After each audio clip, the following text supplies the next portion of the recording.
ubu rero muduhishiye iki? ijambo ni iryawe rwose. murakoze cyane. Natangira ngo wari uvuze ko nubwo tudakoresha intambara cyangwa tutari muri politiki, natwe dufite uburyo dutanga umusanzu wo kubaka amahoro. Ni umurage wa Kizito, ni misiyo yari yarihaye nk'umuhanzi. Yaravugaga ati nta ubushobozi bwanjye mfite ni ukuririmba, ni ugukoresha ubuhanzi. Umuntu ashobora gukoresha ubuhanzi kugira ngo noneho atansimute za valere z'amahoro cyangwa valere zo kubana neza n'abandi. So ubwo rero amaze kwitaba Imana, fondasiyo nyine yakomeje ibikorwa bye. Buri mwaka tugira igikorwa twise Mihigo Art pour la Paix. Ni igikorwa ngarukamwaka, ni festival.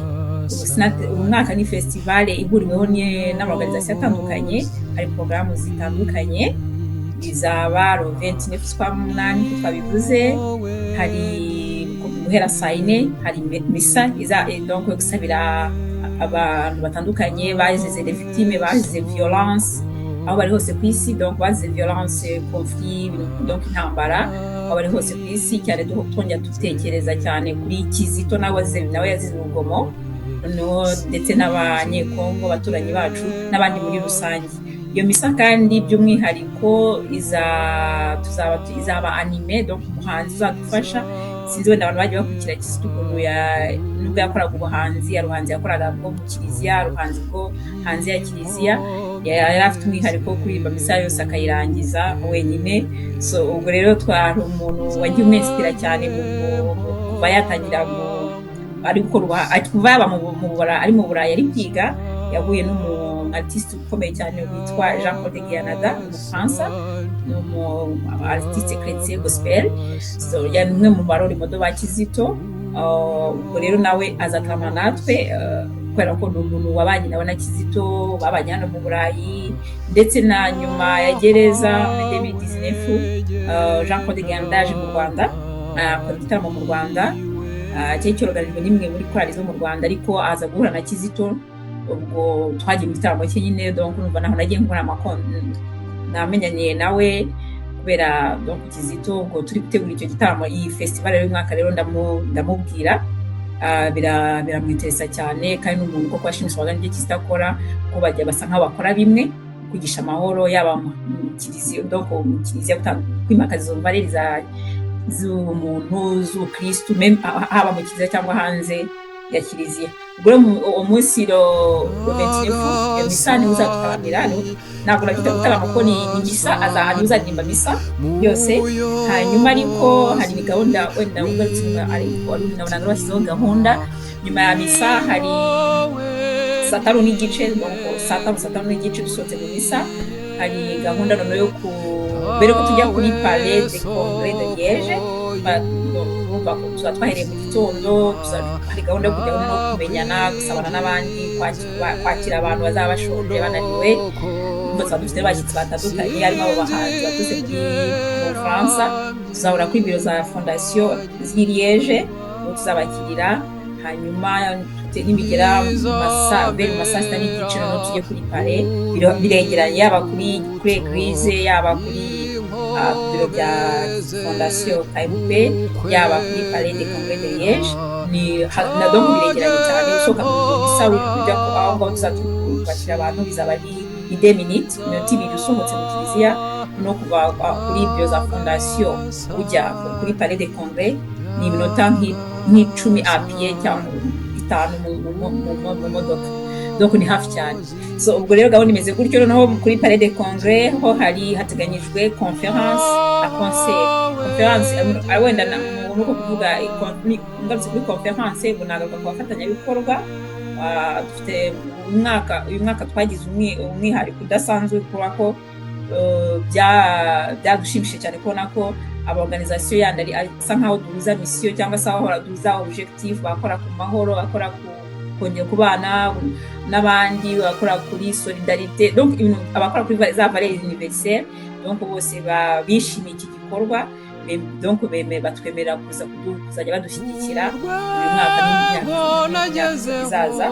Rero muri conference iteganyijwe dufite abakonferansiye bazafasha kwigisha, harimo organisation abaturuka muri femme, harimo n'abaturuka muri Church and Peace, harimo bipax, harimo justice fe, noneho hari n'izindi organisation ariko zitazatanga conference ariko ziri kudushyigikira kugira ngo bizagere ku bantu batandukanye, abanyamahanga bari hano, donc ababiligi, abafaransa, harimo nka Katobele ni ikinyamakuru cya Kiliziya Gatolika y'Ububiligi, nabo bari gufasha kugeza ku babiligi, harimo KTO Television ni televiziyo ya Vatican Corporation y'Ububiligi ifasha cyane, noneho hakazamo n'izindi organisation, harimo RCF none radio donc catholique francophone nayo iri kudufasha, hana diocese by'umwihariko donc diocese de Liège nabo bari kudufasha bazadusura, harimo nabo baduhaye n'abapadiri bazafasha gusoma misa, ariko noneho izindi organisation zikazakora zikadufasha cyane by'umwihariko rero ku munsi nyirizina donc muri conference.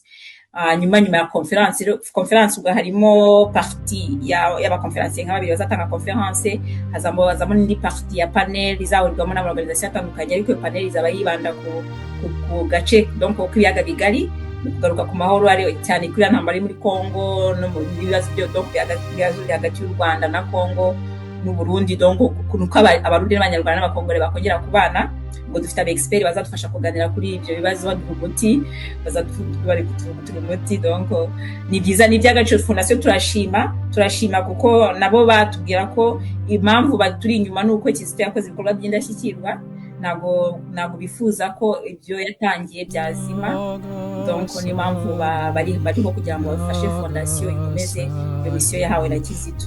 Ubwo nyuma ubwo bizatangira kuri Pareve 12h30 tugere 15h30 nibwo ibiganiro bisa nkaho biri gusoza, noneho yinjiremo Jean-Claude Gianada ayongera dutaramire, donc bizaba ari conference yiwe, azafata nk'amasaha nk'abiri cyangwa se imwe n'igice, noneho nyuma hazeho undi mwartiste arabamuzi cyane yitwa Pichi Panda, n'umwartiste umukomedie umukongole, abantu ndakeka abantu benshi bakunda nawe akaruka ku mibanire, ku bibazo by'iwacu, ku mibanire, donc akora kuri sije zitandukanye zo kubanisha abantu komite zitandukanye, noneho ariko akabikora asa nk'usetsa abantu. Ubwo rero n'abazabana natwe bazataramira, donc muri make nimba gerageje, hari n'uwo muhanzi witwa Jackie Seno n'umukongole, nawe azagira umwanya wo kupresenta, akazamo nanjye uzabafasha kunamira Kizito Mihigo. Donc urumva rero ndagira ngo mbwira abadukurikira bashonje bahishiwe, kandi ndabona kwinjira n'ubuntu, voilà. Wakongera tukabwira abantu aho bizabera neza, nubwo abakurikiye bareba ibyo tubasangiza byanditse, ariko wabibabwira kugira ngo uteze amatwi gusa yumva hariho n'itariki nanone n'isaha, hanyuma tubone gusezeranaho. Okay. Misa izabera kuri eglise bita Sainte Marie des Anges, donc ni nyuma ya Tour de Finance Liège. Uyisotse muri gare ya Liège utubona imbere yawe, en face yawe hari Tour de Finance, donc abantu uyireba imbere yawe ukayibona, inyuma yayo rero niho hari eglise, hariho na adresse kuri za flyer, baza kuri adresse ku buryo bahagera biroroshye cyane uvuye ku Tour de Finance. Naho Tour de Finance igira ahiri afite yaho hari ibiro bya Fondation, donc ni batima zifatanye, noneho inyuma hari eglise. Noneho nituva kuri misanko ndabivugaga, tukagaruka kuri Silver Square, donc Silver Square kuri biro za Fondation, nyuma tukajya kuri Palais de Congrès, nayo iri hafi cyane, uhareba niba uhagaze kuri Tour de Finance ureba en face namba na bitumenyeze, donc y'amazara ngaho ubona kuri Palais de Congrès, n'ahantu ushobora kujya n'amaguru iminota 10 cyangwa 10 ugenda buhoro. Donc tuzabafata guhera saa 4 kugeza saa 12 n'igice. Turabasaba ko bazanyarwanda cyane bazitabira, ni igikorwa cy'ingenzi kubona abanyamahanga bashyigikira Kizito, niyo mpamvu twifuza ko n'abanyarwanda badufasha gukomeza gusigasira umurage wa Kizito. Urakoze cyane, turizera ko muzagerageza no kubifata mu majwi n'amashusho kugira ngo mubisangize abatazabasha kuhagera.